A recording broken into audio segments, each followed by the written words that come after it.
My brief information. I am Dr. Nalini Avinash Wagmare, working as an assistant professor in Tilak Maharashtra Vidyapeeth. Today's our topic is related to Vedic literature or Vedic culture.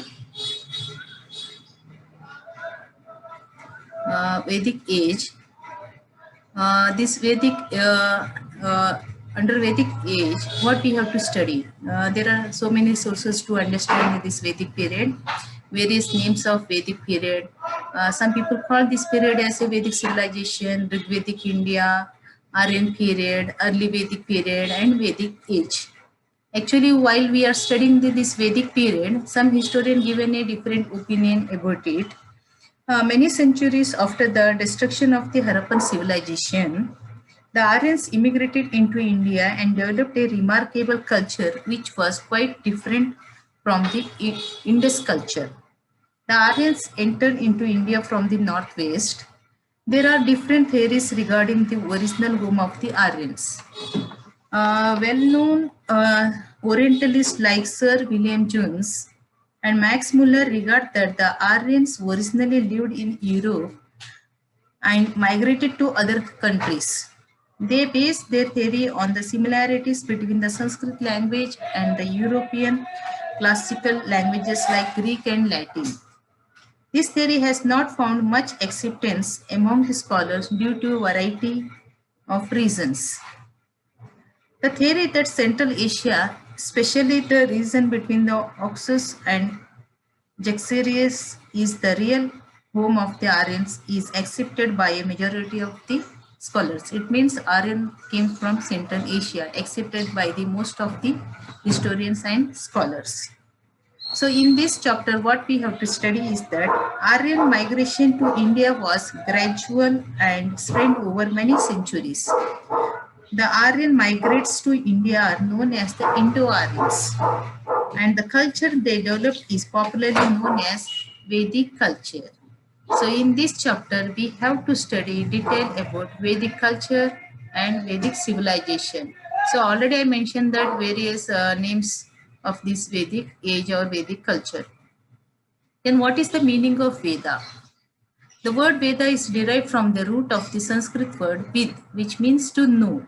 The meaning of the term Veda is wisdom.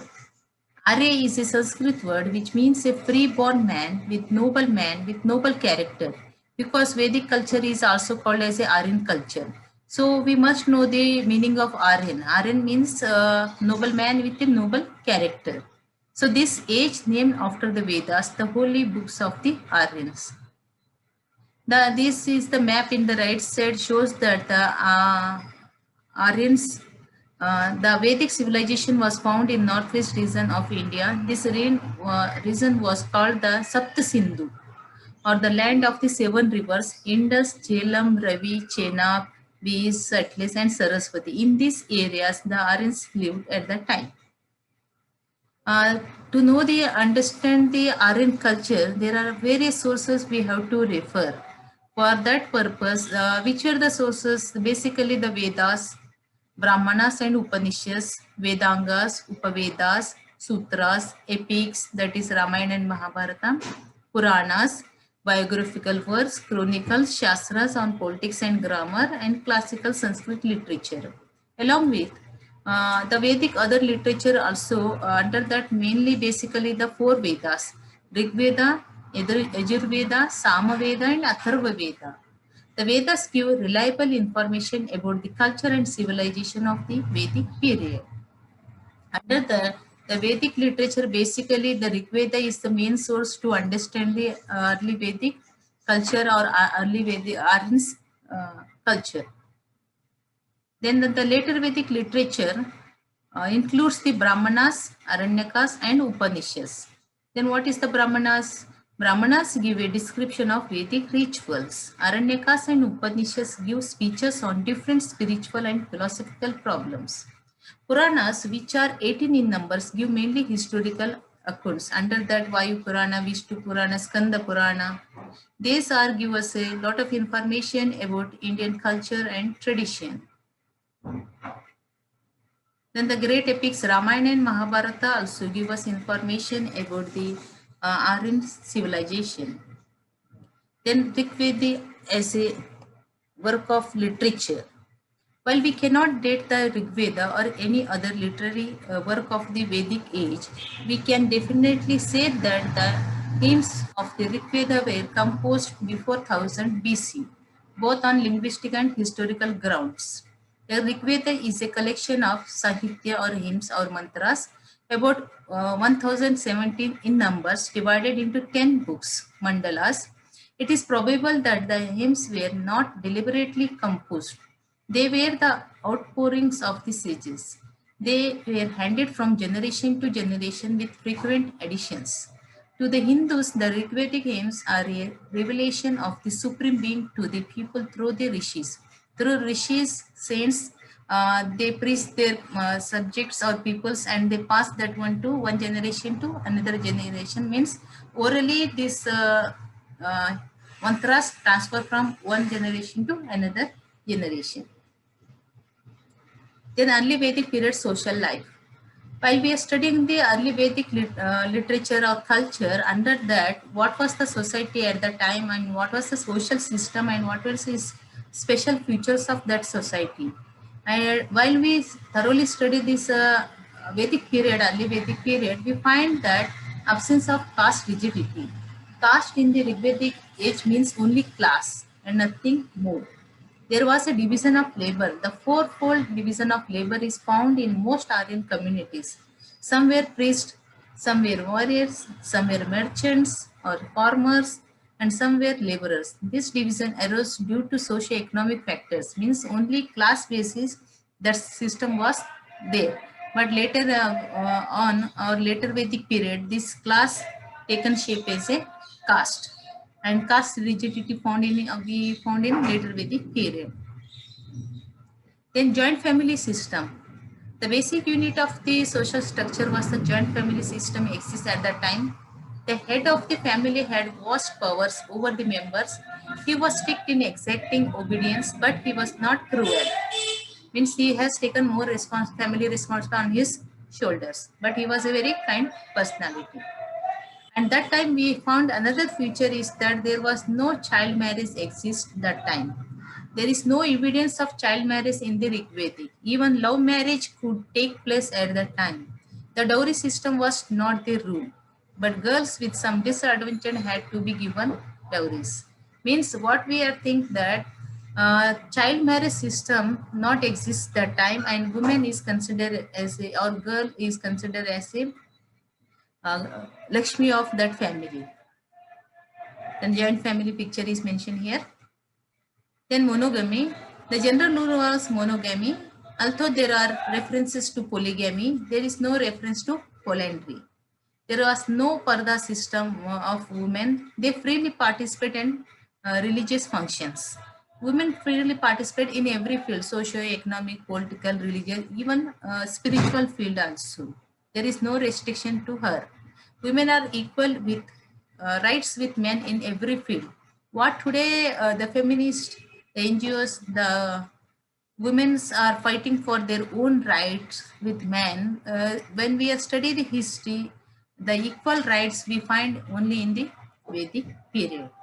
The government of India today made many rules, regulations for protection of the women rights equal with the men.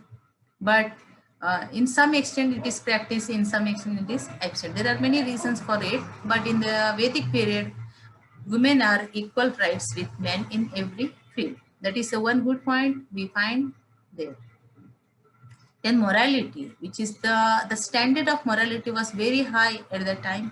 A woman had to be maintain her chastity and guard her virtue, or else society condemned her. However, much latitude was allowed to the male. Both male and female are morally strong. Good character is counted. So till today also, those who are morally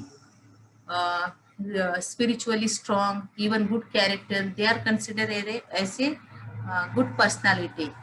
If we have, there are so many criteria for evaluating the personality, but till today also, morality as well as good character is counted here. Then position of women of Vedic period. The position of widow was satisfactory. There was no sati system in the Rigvedic age. Then what is the sati system? After the death of husband, the woman has in his prayer at that time she has to burn herself with dead body of her husband. So this system, what is in the medieval period started or in the later Vedic period, that was not existed in the Rigvedic period. And the widow remarriage was allowed at that time.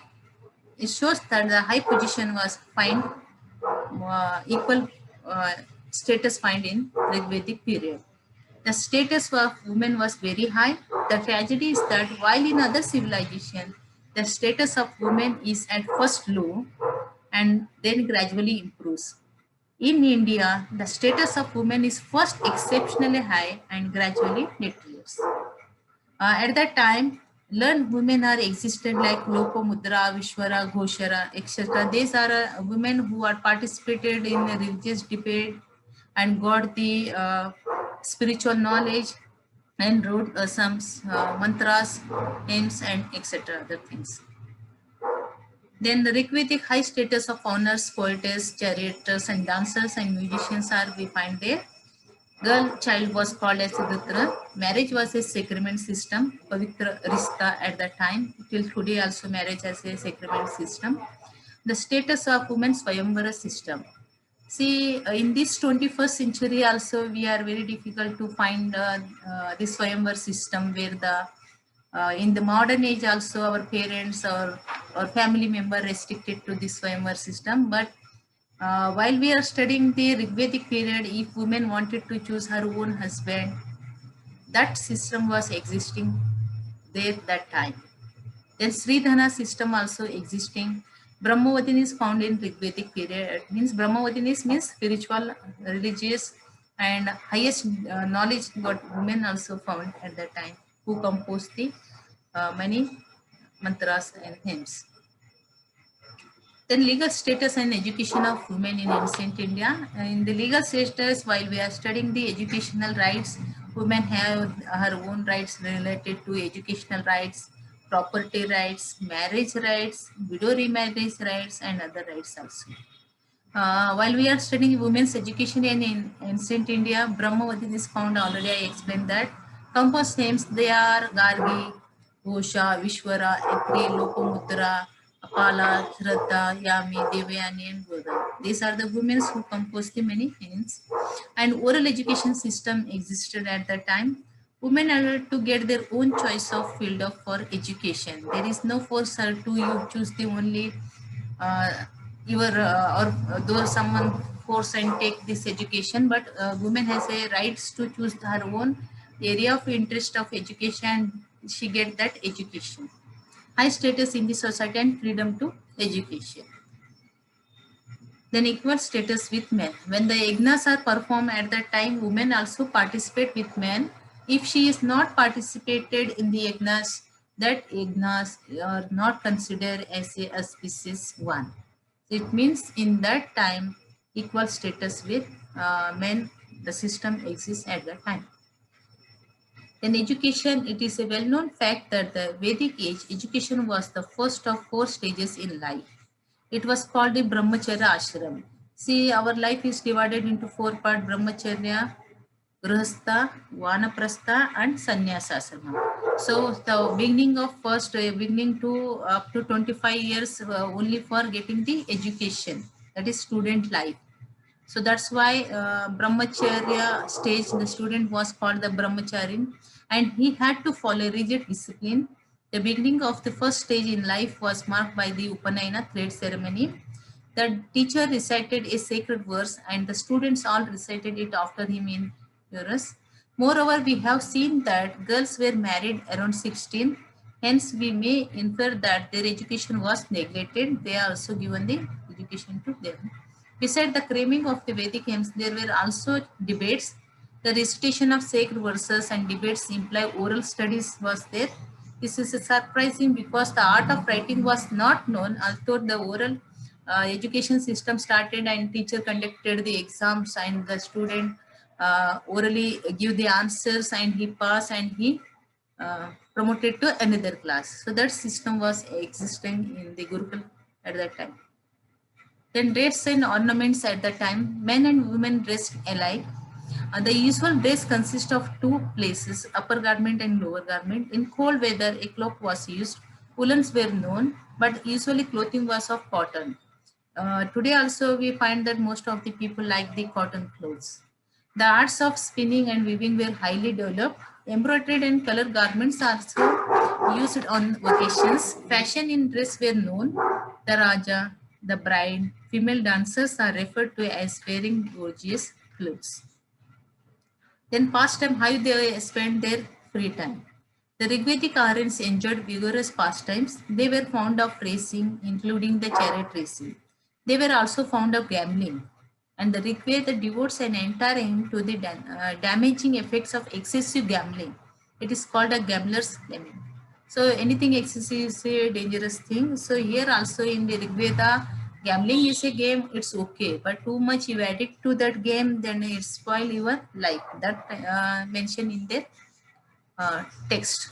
So hunting, trapping, and bird catching were also favorite pastimes. There are references to such musical instruments as the lute, flute, and drum.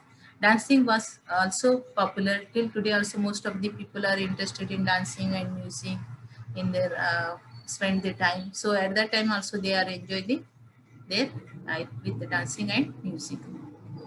Then let's see that their food and drinks. The normal daily diet consists of the milk and milk products like the ghee, chapati, seva, probably barley, vegetable and fruits. Chapatis were probably made from barley ground into flour and mixed with ghee and milk or curds. Means at that time, what today also we eat the chapati, bhaji, rice, dal. That time also that was existing. Meat was consumed in large quantity on special occasions only. The meat consumed that of goat, sheep, or ox. The Rigvedic Aryans were not opposed to alcoholic drinks. The soma juice, a mild intoxicant, was used for sacrificial purpose. Soma, a strong intoxicant, was a popular drink at that time. The Rigvedic condemns it as the cause of Rigvedic condemns only as its excessive use. So in some vacations only they have to take the soma juice, not always. Uh, their deities, when we are studying the religious life of these Rigvedic people, the Rigveda refers to numerous gods and goddesses. Most of these are the personification of nature. The Rigvedic Aryans lived in constant communion with the forces of nature such as rain, thunder, storms, sunlight, rivers, mountains, clouds, etc. Each of these elements was personified and defined. So rain became a rain god, wine became a wine god, sun became a sun god, and so on. Means their nature worship was exist at that time. The Rigvedic deities do not have a hierarchy of rank. A convenient classification gods and goddesses is as under. Celestial gods Surya, Usha, Ashwinis means they worship the sun god, they worship the Suryasta god, as well they worship the stars.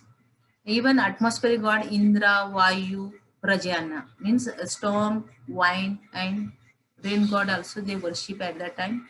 Territorial gods Agni, Soma, plant, Saraswati, that is river. So here they worship the river, plants, sun, and other god and goddesses. Sun worship was very popular at the time. Then sacrifice system. Under religious, we have to study this point also.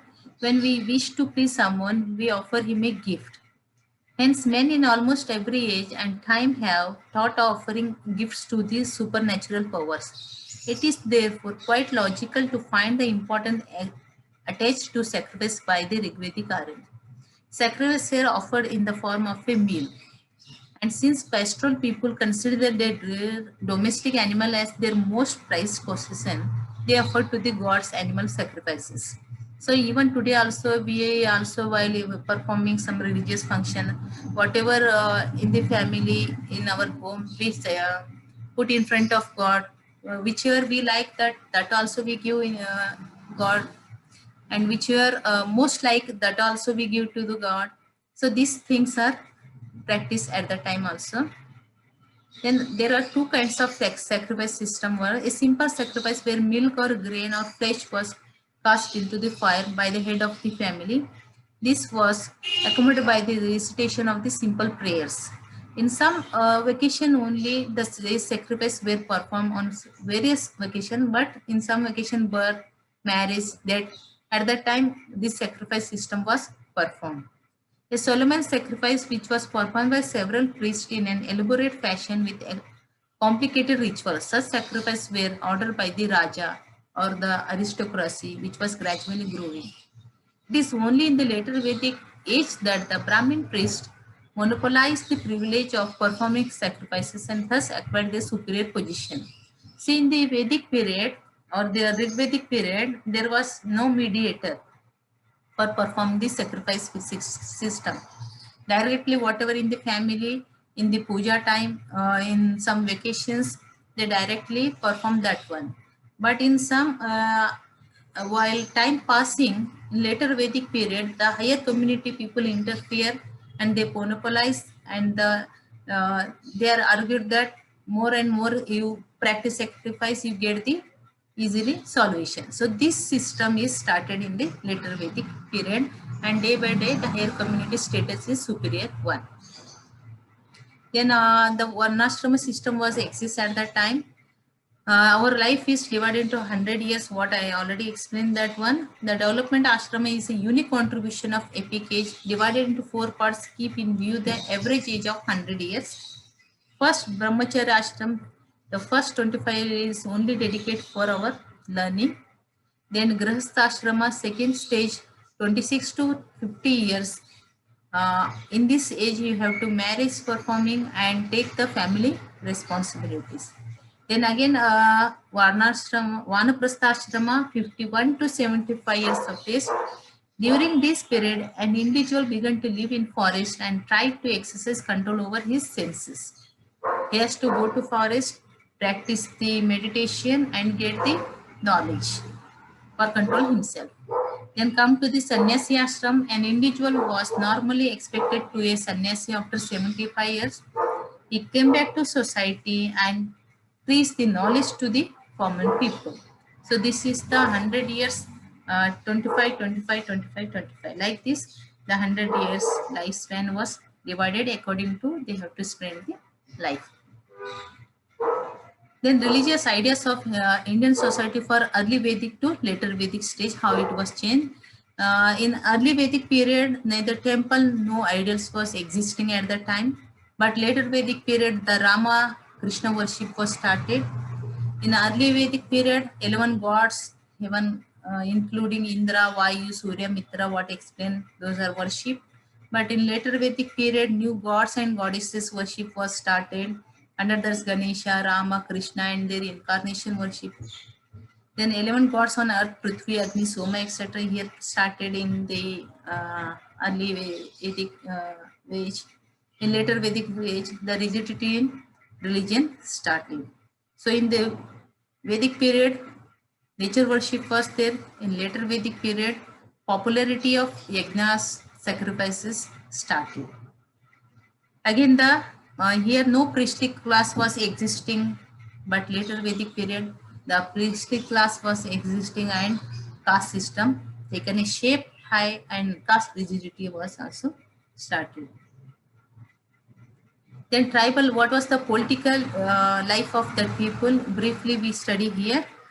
Tribal polity in the Rigvedic age, kingship, the tribal chief was main person. The Rigveda refers frequently to the Rajan. He is spoken of as the people's guardian or the ruler of the people. The Rigvedic state was essentially tribal in form. The king claims to divinity. What was the extent of the Raja's power?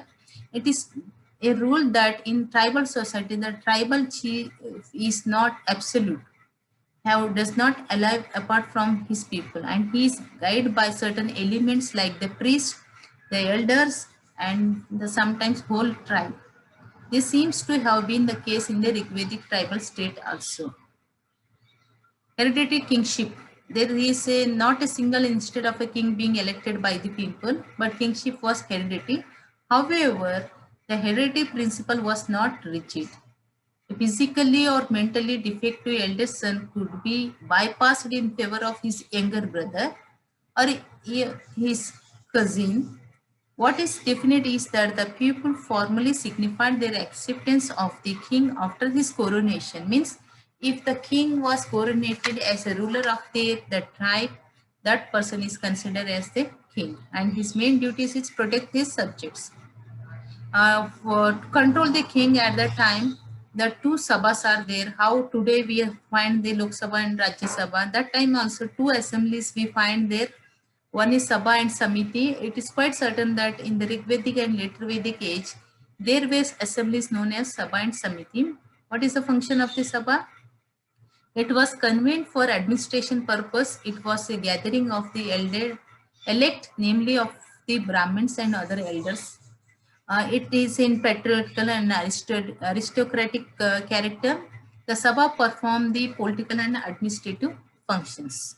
While compared to the Samiti, it is generally recognized that the early Samiti was of a folk assembly in which people of the tribe gathered for transacting tribal business. It embraced several non-political activities. The Samiti was concerned religious ceremonies. Then some officials also help to run this administrative system. The Rigvedic refers to very few officials, probably because the Rigvedic state was not a bureaucratic state. Clear references are made to the Purohita, the chief priest, Senani, commander of the army, Sapa, spies, Ratni, soldiers fighting in the chariots, and Mate, foot soldiers also find at that time. Then military system, the Rigvedic warrior was essentially horseman clad in coat of mail, wearing an iron helmet. Sometimes he rode in a chariot, hardly ever on elephant back. The foot soldier was his subordinate. The weapons were the bow and arrow, spear, sword, and axe. There are references to forts, banners, and musical instruments used by the army. The use of iron weapons, horses, chariots, and the superior physical build and stamina of the Aryans gave those immense military advantages over the non-Aryans. Then economic life in the Rigvedic age. The Rigvedic Aryans knew agriculture, but they were essentially pastoral people. A family's wealth was judged by the number of cows and bullocks possessed. The sacrificial fee dakshina was originally cow. Means the medium of exchange is considered as at the time as a cow. It is certainly true that other domestic animals such as horse, the sheep, goat, the dog, etc. were greatly valued, but the cow was in a class by itself. Then agriculture activities. Though the Rigvedic Aryans was preoccupied with pastoral activities, it must be stressed that he knew the agriculture. The agriculture operations in the Rigvedic age were not very different from those in some backward villages of modern India. The farmer was at the mercy of the monsoons, as we still are even in the nuclear age. Means the time the Rigvedic Aryans totally depend on rain and monsoon. Then other occupations also existing at that time. Rigvedic society enjoyed an economy which could produce sufficient surplus of food so as to free a number of people devote themselves to various occupations. There was specialization, and this specialization later led to a rigid caste system. But caste rigidity was absent in the Rigvedic age. Spinning and weaving were specialized occupation. Uh, Utensils also used at that time made of iron, bronze, and copper. Trade and commerce at that time, they traveled in cars, chariots, or horse riding was popular. The goods were exchanged by barter system, means something you give to others, others also give to you. There was no currency system was exist at that time. To assess the value of the commodity, the average cow was used as a standard unit of the value of the goods. Later on, piece of gold nishaka were used as the medium of exchange. The gold coin was used. Then village life, as the nomadic tribes settled down, village came into existence. Agriculture necessitated village organization. The villagers had organized themselves to defend their fields against marauders and themselves against wild animals. Thus, the village gradually became a self-sufficient social and economic unit. Then it developed into unit administration. The village lived in their own houses. Then, after studying the socio-economic, religious, culture, these all things, what is the conclusion of this Vedic culture, early Vedic period? The above account gives us the picture of the Rigvedic Aryans living a healthy, vigorous life. He had no time to sit and go on over life in this world or life after death. He had plenty of work to do. His religion consists of simple ceremonies and short but exquisitely beautiful hymns. Most of the time he worked hard, but he also enjoyed vigorous pastimes. After the harvest, there would be boisterous singing, dancing, and drinking. The Rigvedic Aryans loved their life too much. He had a gist for it. He worked hard to enjoy the good things of life. But if a hostile tribe appeared his absurd to him, he was a warrior par excellence, possessing a wild lust for battle and plunder. So here we find that the Rigvedic Aryans lived a simple, good, and prosperous life.